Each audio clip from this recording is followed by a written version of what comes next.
(2022년 6월 19일) 큐티 말씀입니다. 베드로전서 3장 1절로 12절입니다. 아내들아, 이와 같이 자기 남편에게 순종하라. 이는 혹 말씀을 순종하지 않는 자라도 말로 말미암지 않고 그 아내의 행실로 말미암아 구원을 받게 하려 함이니, 너희의 두려워하며 정결한 행실을 봄이라. 너희의 단장은 머리를 꾸미고 금을 차고 아름다운 옷을 입는 외모로 하지 말고, 오직 마음에 숨은 사람을 온유하고 안정한 심령에 썩지 아니할 것으로 하라. 이는 하나님 앞에 값진 것이니라. 전에 하나님께 소망을 두었던 거룩한 부녀들도 이와 같이 자기 남편에게 순종함으로 자기를 단장하였나니, 사라가 아브라함을 주라 칭하여 순종한 것 같이 너희는 선을 행하고 아무 두려운 일에도 놀라지 아니하면 그의 딸이 된 것이니라. 남편들아, 이와 같이 지식을 따라 너희 아내와 동거하고 그를 더 연약한 그릇이요 또 생명의 은혜를 함께 이어받을 자로 알아 귀히 여기라.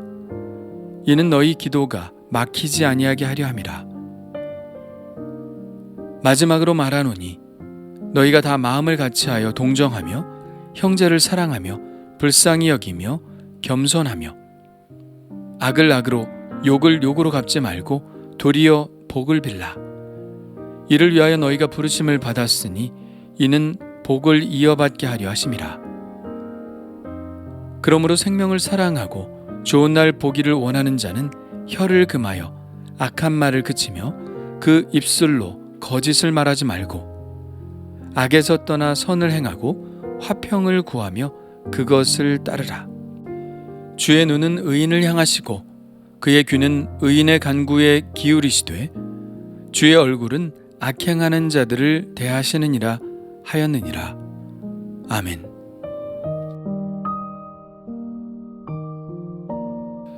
앞서 베드로는 그리스도인이 시민으로서 어떻게 행해야 하는지, 또 사환으로서 즉 종으로서 주인을 어떻게 대해야 하는지에 대해서 말했습니다.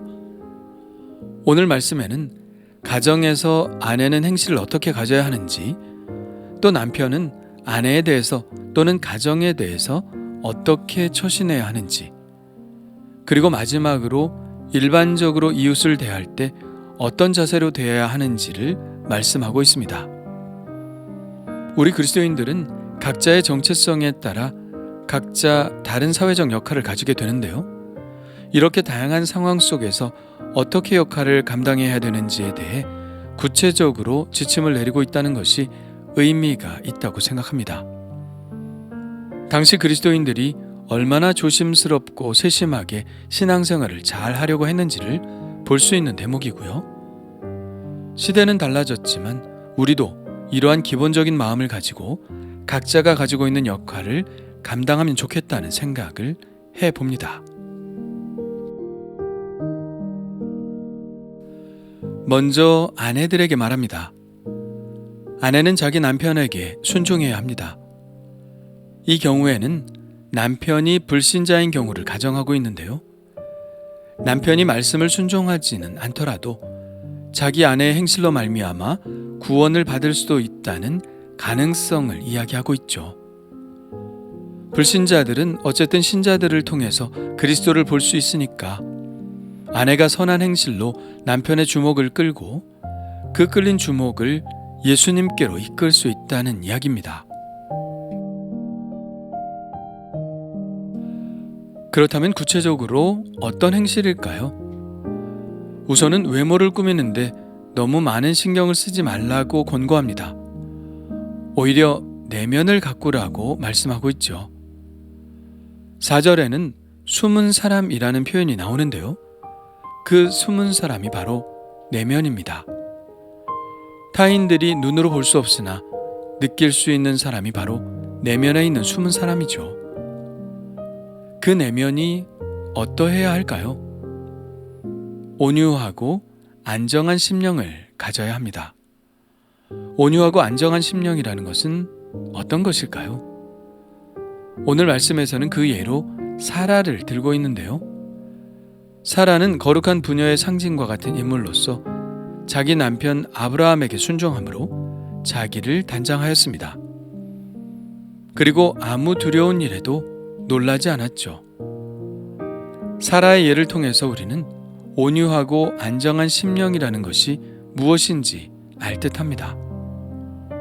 온유하다는 것은 남편에게 순종하는 것을 말하고요. 안정한 심령이라는 것은 그 어떤 두려운 일에도 놀라지 않는 것입니다.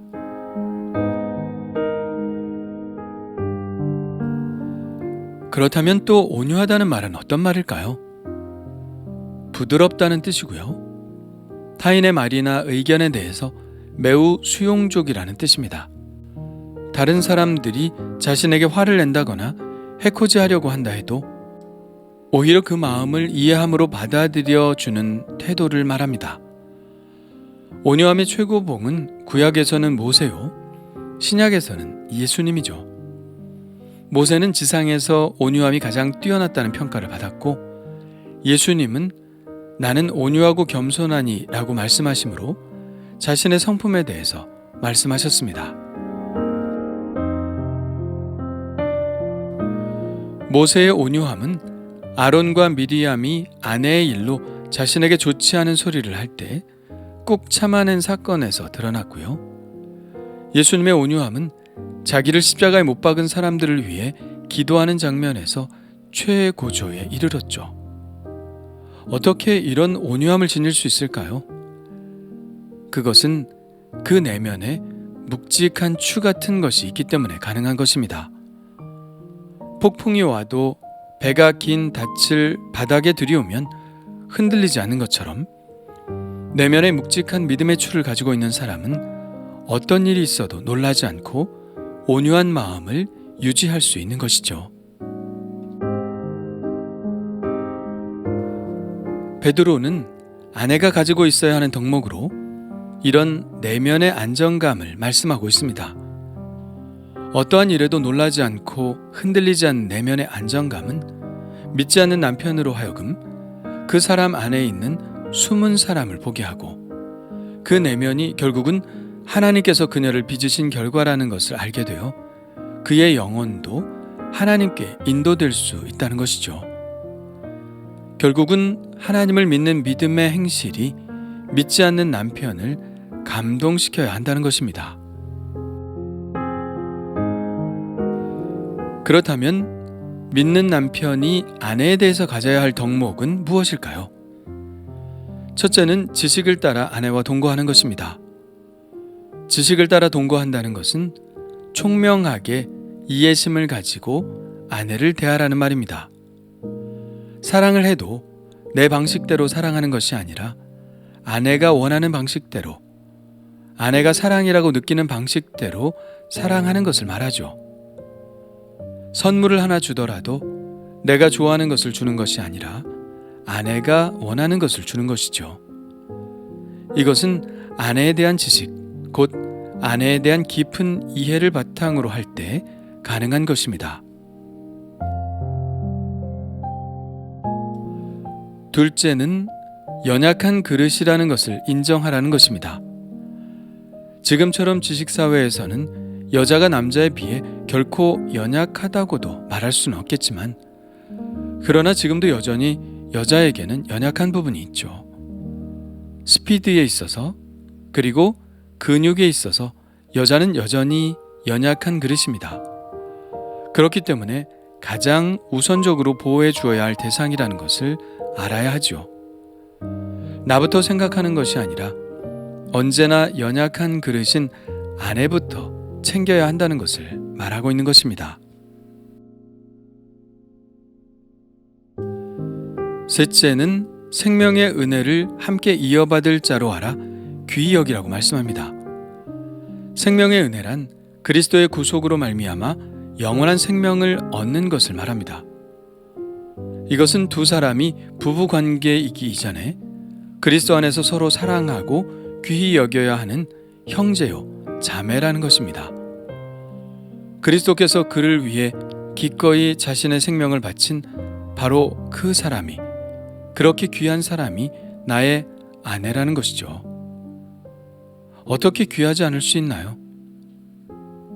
그리고 부부가 그리스도인이 아닐 경우에는 이 관계는 이 세상에서 끝이 나지만 그리스도인 부부의 경우에는 이 관계가 영원까지 이어집니다.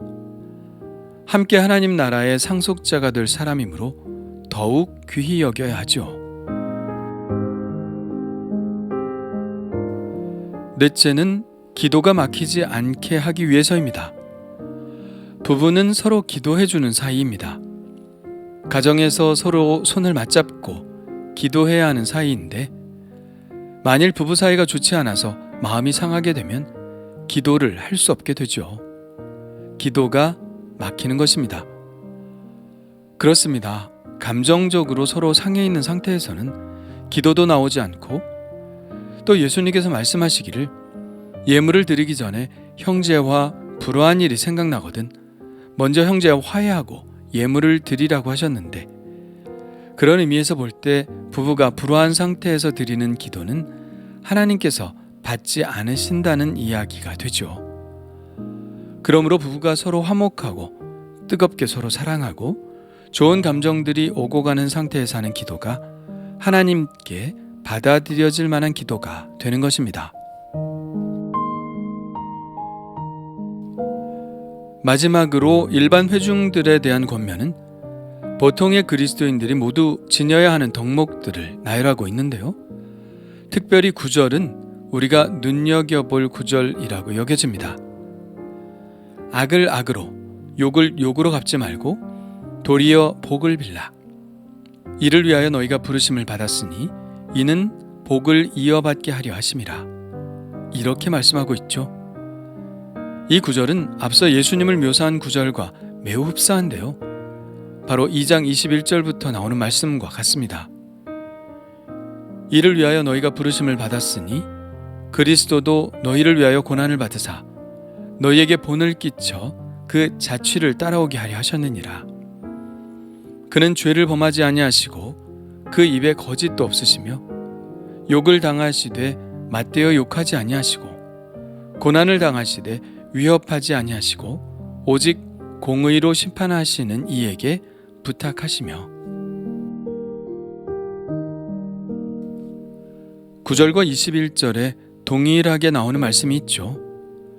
이를 위하여 너희가 부르심을 받았다는 말씀입니다.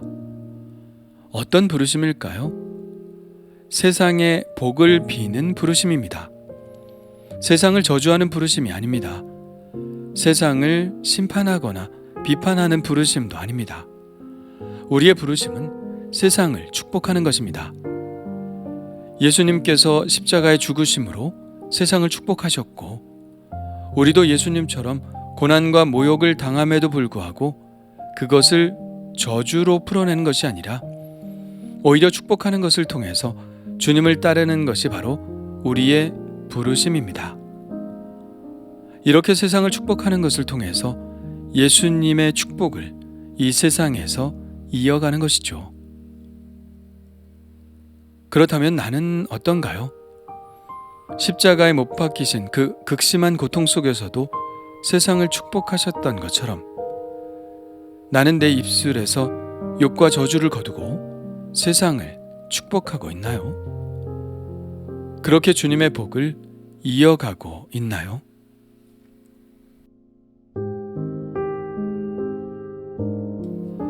주님 감사합니다. 세상의 권세자들에게 순종하듯이 사환으로서 주인에게 순종하듯이 아내 된 자라면 남편에게 또 남편 된 자라면 아내에게 피차 순종하게 하여 주옵소서. 어떤 일이 있어도 흔들리지 않는 온유함을 허락하시고 부부간에 서로 불화함으로 기도가 막히는 일이 있지 않게 하시고 그런 일이 있더라도 빨리 화해할 수 있는 마음도 주옵소서. 세상을 축복하는 유업을 이어가기를 원하오니 고난과 두려움이 저의 마음과 입술에 가시를 돋치지 않게 하시고 온유한 심정으로 세상을 축복하는 입술이 되게 하여 주옵소서. 예수님의 이름으로 기도합니다. 아멘.